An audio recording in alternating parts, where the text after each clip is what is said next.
Comic Boom. Hey guys, Comic Boom here to review Wonder Woman issue 75, written by J. Willow Wilson. And the art here is fantastic in this issue. The art is by a combination of artists Zermanico, Marino, Cifuentes, and once again, fantastic coloring by Fajardo Jr. This is a really good comic book. I actually quite enjoyed this, despite some hiccups in some of the logic and the plot line a little bit, which I'm going to get into. I actually thought that this was a breath of fresh air. There's a lot of significant improvements by J. Willow Wilson in the way she approached this story, but it did have its pitfalls, and I'm going to be getting into that right now. So now, here's the thing. When we last left, last issue. It was basically we were left off with the revelation that after Grail killed Ares with the God-Killer sword, there was this massive explosion, and apparently, Themyscira was thrown into a state of chaos, and it resulted in a civil war, such that, for some odd reason, the Amazons split into two warring factions. One that was essentially led by Grail, of all people, and the other one led by Antiope. Now, when that happened, Antiope apparently somehow Antiope's sword got lost, but Antiope somehow had it that her sword could be found, and when it was found, it led the way. It led Wonder Woman and Maggie and Atlantiades essentially to the Chi dimension, where the other half of the Amazons fled. Because when Grail led the one warring tribe of Amazons, Grail led the warring tribe of Amazons against Antiope's Amazons. Antiope's Amazons fled Themyscira into the Chi dimension for safety. And the Chi dimension was that imaginary sort of realm that Hippolyta originally envisioned as a way of testing herself, and that was dealt with in previous issues. But in any event, in the Chi dimension now, we got Wonder Woman with Atlantiades and Maggie. Maggie have an Antiope sword. They found now the Amazons, led by Antiope, and they now have to plan an attack against Grail and the Amazons. Now, there's a number of things here that just, right off the bat, seem astonishing for anyone to believe, given the storyline. It doesn't make any sense to me why any Amazon would follow Grail. I mean, because remember that in Rucka's run, it was clearly established that Paradise Island, Themyscira, was created as a prison to hold Ares. And so Themyscira, the very reason for Themyscira's existence, if you follow the rebirth continuity, was that it was created essentially as a place for the Amazons to basically cage Ares, the god of war. Furthermore, remember James Robinson run, where Darkseid actually attacked. Darkseid and Grail attacked Themyscira. They had this plan to change and to convert the warring Amazons into parademons. Remember, Darkseid had this big plan where he was going to send Grail over to Themyscira to create a portal into Themyscira in order to basically attack all the Amazons and convert them all into parademons. And Darkseid had this plan to build a new army of parademons by converting all the Amazons into basically Amazonian parademons. Well, that plan failed, and Grail was defeated, and the portal between our world and Themyscira was basically closed off, and Grail was trapped on Themyscira, and she became imprisoned. She became a prisoner of the Amazons and was imprisoned in the same cage as Ares. So Ares and Grail were basically caged in the same place. Well, J. Willow Wilson's run started off by basically Ares wanting to die for some stupid reason, or giving Grail the God-Killer sword, and Grail killed Ares with the God-Killer sword, and that led to everything to a massive explosion. And Grail, with the God-Killer sword, is now basically taken over half the Amazons. My question is, why would the Amazons follow Grail? She tried to kill them. She killed a bunch of them. Grail led an army to destroy and to convert the Amazons into parademons. And yet there's actually a whole slew, half the Amazons want to follow Grail? That doesn't make any sense. Why would they want to follow Grail? It's not as if she's an established leader. She's a proven loser. Yeah, she's Darkseid's offspring, but that's another issue. She's Darkseid's offspring. Why would you want Darkseid's offspring? Arguably the greatest criminal, the greatest evil manipulator, crisis level event villain in the history of the DC universe, his daughter, you want to follow her? That's what half the Amazons are doing? Anyways, that didn't quite make a lot of sense to me, but there you have it. So we have that. So that didn't quite work quite as well as I thought it would. Now, the other thing is in order for half the Amazons to follow Grail, they would have to lose faith lose faith in Hippolyta. Now Grail has Hippolyta captured. She's basically Grail's prisoner. Why would half the Amazons lose faith in their queen? How did they lose faith with Hippolyta? Even Antiope says something that doesn't make sense. She said that, well, we Amazons, we haven't had a lot of victories lately. And I'm thinking to myself, yes, you have. You defeated Grail. You defeated Darkseid. That's a pretty big victory. I mean, you managed to preserve and rebirth Raqqa. You managed to preserve the integrity of the cage that held Ares. You defeated the forces of Darkseid and Grail. What do you mean you haven't had victories? This doesn't make any sense. So there's a lot of this, it's not really making sense, but you got to buy that in order to accept this story. The other issue here is the timeline that was established here. Apparently Diana makes a reference when she finally meets Antiope. It's an emotional scene. They have a big party, they dance and they celebrate. Diana finally returning home to the Amazons, albeit it is in the Chi dimension, and she meets her mother. It's very emotional. She cries, and more than one reference is made that Wonder Woman at one point talks about being home after decades of being apart. This is what didn't make sense to me. She references being gone from Themyscira for half a century. I don't understand this. Is it really been 50 years since Wonder Woman has been home? Because Wonder Woman's not that old. So is Wonder Woman immortal? Is she? Now you might think that that's obvious, because you might think, well, of course she's immortal. She's immortal in the movies. But I gotta tell you, we've been getting mixed signals in the comic book here, whether or not Wonder Woman is in fact immortal. I don't know if she is, because it's been suggested at different times, at different storylines, that in fact she's not immortal. The other thing is that if you look at the timeline of Rebirth happened. I mean, when Rebirth Wonder Woman happened, I thought that was 10 years ago. So I thought Diana has been Wonder Woman for 10 years, and she lost the memory of what's happened in the last 10 years, and that's what Greg Rucka's Rebirth, the lies and the truth storylines, that's what they addressed, and that took place essentially over a truncated time of 10 years, not 50. So she's been away from Themyscira for 50 years? So are we to believe that Wonder Woman has actually been in man's world for the last 50 years? Is that I'm a little bit confused. So there's some I need some clarification there. If any of you guys have some insight you can share with me on that, I'd appreciate it. I stand to be enlightened in that regard, because it really seemed that didn't make a lot of sense to me. The other thing that was really apparent here is Antiope with Wonder Woman and the half of the Amazons are attacking Grail, and the other half of the Amazons that have got Hippolyta captured. Now, it's clear that J. Willow Wilson is using Atlantiades' pacifying power. Now, remember, I called Atlantiades a mind rapist, because that's exactly what she is a mind rapist, because of what she did to the town. It's clear here that J. Willow Wilson utilizes Atlantiades as sort of a nice little cheat, because she helps pacify some of the warring Amazons later on in the battle when they do battle. It's also interesting to note that Grail loses the God-Killer sword in a very interesting fashion, and that leads into the offer at the end of the issue. So it ends up that we can infer from the pages and from the story itself that one of Luthor's drones, Legion of Doom drones, essentially steals the God-Killer sword, and it ends up at the final part of the issue where apparently an offer is made to the Cheetah. So the Luthor offers Cheetah the God-Killer sword, hoping that the Cheetah will utilize it to try to conquer Themyscira, which I thought is another criticism I have. To me, it's like repeating a storyline. We already have Grail with the God-Killer sword attacking the Amazons, she's in control of Themyscira. She's got the God-Killer sword. So now the God-Killer sword is taken from Grail and is given to the Cheetah, so that the Cheetah can do the same thing and attempt the same thing that Grail already achieved, namely the conquering of Themyscira. It seems like a repeated storyline that we're actually reading already in this issue of 75. So why give it to the Cheetah? Also, I gotta tell you that I was really hoping that the God-Killer sword, if that was the gift, I really was hoping that the offer would be made to Veronica Kale, because that's far more interesting.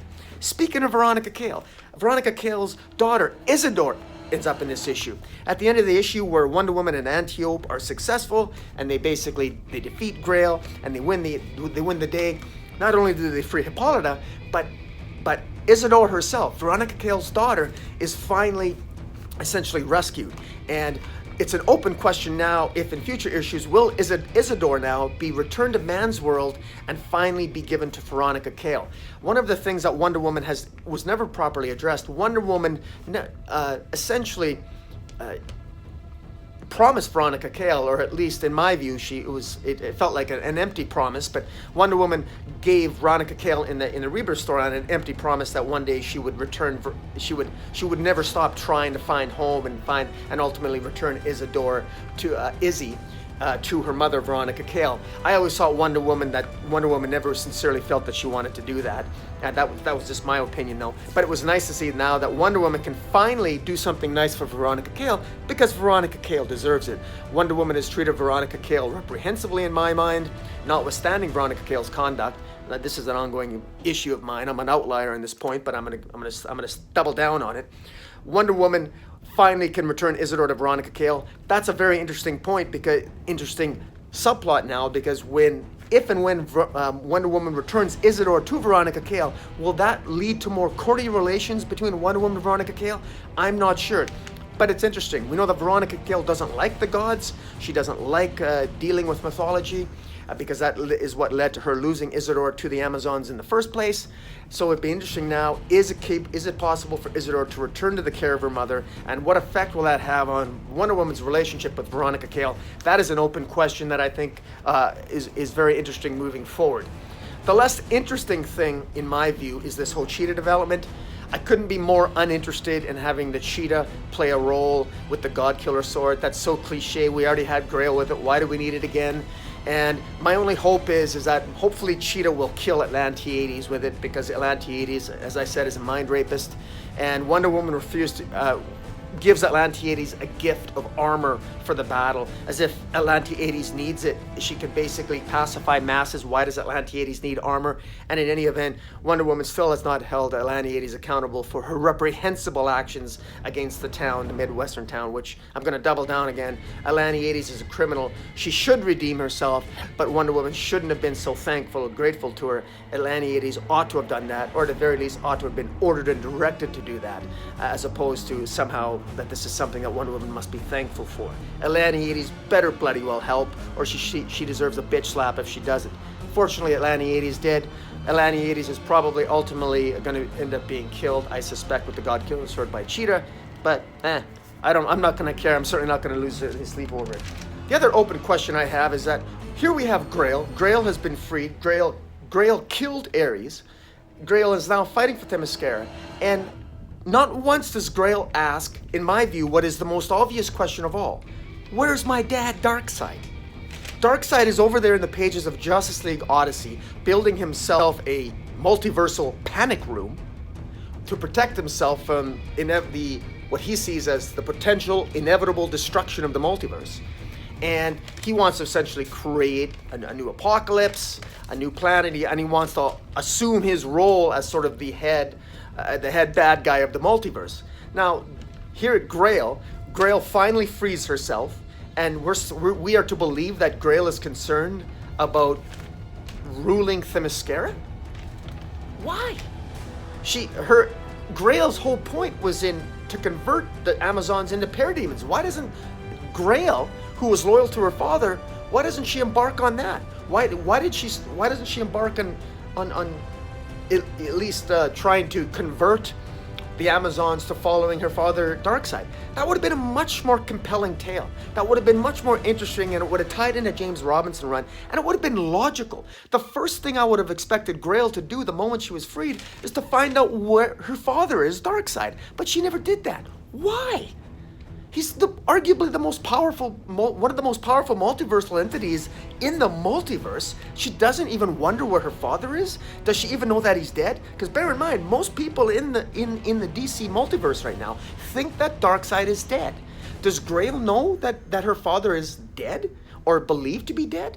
That isn't even addressed. And this in my view is almost an inexcusable plot point that is breezed over. That if her father is dead, Grail would want to know that. But yet, we are to believe that Grail is more concerned about ruling an island of a bunch of Amazons? Why? I mean, her mother was an Amazon. Grail's mother, Myrna Black, was an Amazon. So she does have some connection to Paradise Island. I get that. But again, her stronger connection was to her father Darkseid, which was made evident in Darkseid War, and certainly through the entirety of James Robinson's 21-issue Wonder Woman run. But anyways, that's a nitpick, but it's a serious one, and Grail is ultimately defeated here, and no mention is made of Darkseid, and that's just crazy. Especially now since Darkseid is going to play a more pivotal role in the pages of Justice League Odyssey, and likely play a pivotal role ultimately in the reshaping of the multiverse through the pages of Justice League, I'm predicting at some point through Scott Snyder's Justice League and James Tynion the Force Justice League, and again, it's something that ought to have been addressed but wasn't. I have to give some credit here that I enjoyed the battle sequences. This was beautifully drawn. This was a well laid out story in terms of just plain entertainment. But there was a couple of very crazy things. There was a couple of Grail's inexperience as a battle tactician really came into play here. Grail is a terrible tactician. Clearly, now I don't know if J. Willow Wilson intended this or not, but at one point in the story, Grail basically, after losing the Godkiller sword, she's attacked by Wonder Woman, and Wonder Woman has defeated Grail, but Grail says, I know where your mother is, I have your mother, if you don't let me go, I'm basically going to see to it that she's killed. Well, then Wonder Woman says, okay, fine, let's make this a fair fight. And so she lets Grail go, and then the two Amazon warring factions fight each other. And during the battle, Wonder Woman's forces, Antiope and Wonder Woman's forces, are actually being defeated. They're being overwhelmed. And then some of them begin to flee. Their lines begin to break, and they flee toward these caves.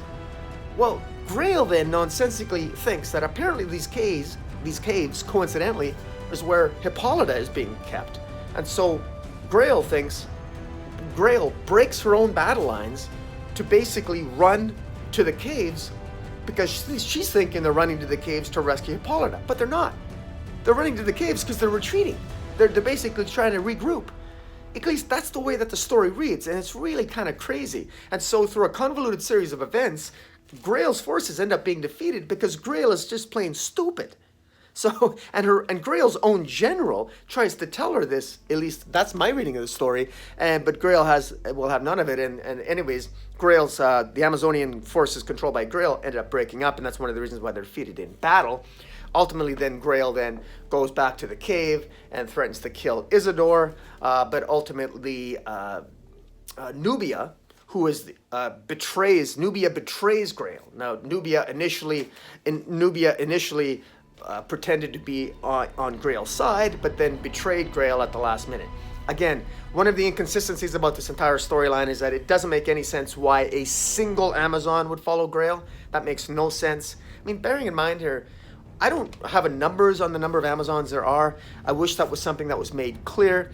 One of the things major things that have never been made clear in Wonder Woman. Number one is her age. How old is she? The timeline here is all screwed up. Now she's been in man's world for 50 years. What's that about? And the second thing is how many Amazons are there already? Is there 3,000? Is there 5,000? If we got two warring Amazons, do we have 1,500 aside? We got 3,000 Amazons. How many do we have? How many are dead? I mean, and how many are stupid?